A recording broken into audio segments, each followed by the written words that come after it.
পাকিস্তান এমন একটা দেশ, বলে না লাতো কে ভূত বাতো সে নেই মানতা। কোনো গ্যারান্টি নেই, যে কোনো সময় করতে পারে। পেহেলগাঁও হামলায় প্রাণ গেছে কলকাতার বাসিন্দা বিতান অধিকারী। আর সেই হামলাকারী জঙ্গিদের খুঁজতে গিয়ে শহীদ হয়েছেন এ রাজ্যের প্যারা কমান্ডো ঝন্টু আলী শেখ। দুটো মৃত্যুর পিছনেই পাকিস্তানের জঙ্গিরা।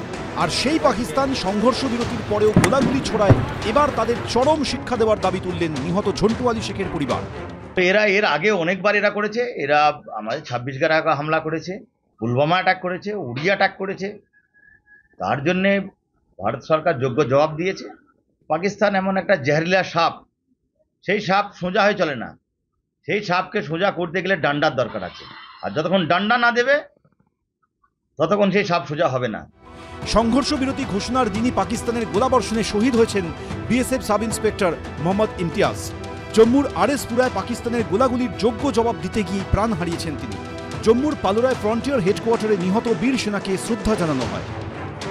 শনিবার সকালে রাজৌরিতে পাকিস্তানের গোলাবর্ষণে প্রাণ হারিয়েছেন স্থানীয় অতিরিক্ত জেলা উন্নয়ন কমিশনার। এই প্রেক্ষাপটে আর কথা নয়, কাজের মাধ্যমে পাকিস্তানকে যোগ্য জবাব দেওয়ার দাবি জানিয়েছেন নিহত বিতান অধিকারীর পরিবার। ছেলেকে হারিয়ে শোকস্তব্ধ মা। কোনো গ্যারান্টি নেই, যে কোনো সময় করতে পারে। প্রধানমন্ত্রী তার যেন আরো যোগ্য জবাব দেন।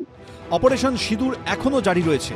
এই পরিস্থিতিতে নির্লজ্জ পাকিস্তানকে যোগ্য জবাব দিতে কি পদক্ষেপ নেয় সেনা, সেদিকেই তাকিয়ে দুটি পরিবার।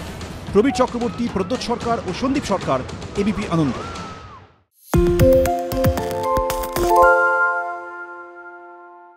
শুনতে পাচ্ছি না, বল না। আরে 10 টাকাটা ব্যাপার নয়, আজকে 40 টাকা দিচ্ছি, কারণ 40 টাকা। বাংলা গলাবাজি চায় না, বাংলা খবর চায়। বাংলা খবর, বাংলার খবর। বাংলা ঝামেলা চায় না, বাংলা খবর চায়। বাংলা খবর, বাংলার খবর। বাংলা চেঁচামেচি চায় না, বাংলা খবর চায়। বাংলা খবর, বাংলার খবর। আরে চাটা দে। এই আমার একটা চা দেন। কি হলো আমারটা? বাংলা পক্ষপাত চায় না, বাংলা খবর চায়। বাংলা খবর, বাংলার খবর। সত্য অন্তহীন, সত্যের খোঁজও তাই, সত্য সন্ধানে তাই আমরা অক্লান্ত, অকুতভয়। এবিপি আনন্দ নতুন ভাবনার প্রতীক, যা মনে মুক্ত, তথ্যে যুক্ত এবং যাবতীয় সীমানার বাঁধন থেকে মুক্ত। সীমা না শব্দটির মধ্যে লুকিয়ে আছে মানা শব্দটি, যেন চোখ রাঙানি এক অদৃশ্য বেড়াজাল, যা আটকে রাখে আমাদের এক ছোট্ট গণ্ডির মধ্যে। একমাত্র সঠিক খবরই গড়ে তুলবে এক মুক্ত সমাজ। সেই জগৎ গড়ার লক্ষ্যে কোনো সীমানার ঠুকুটি আমরা মানব না। এবিপি আনন্দ এগিয়ে থাকে, এগিয়ে রাখে।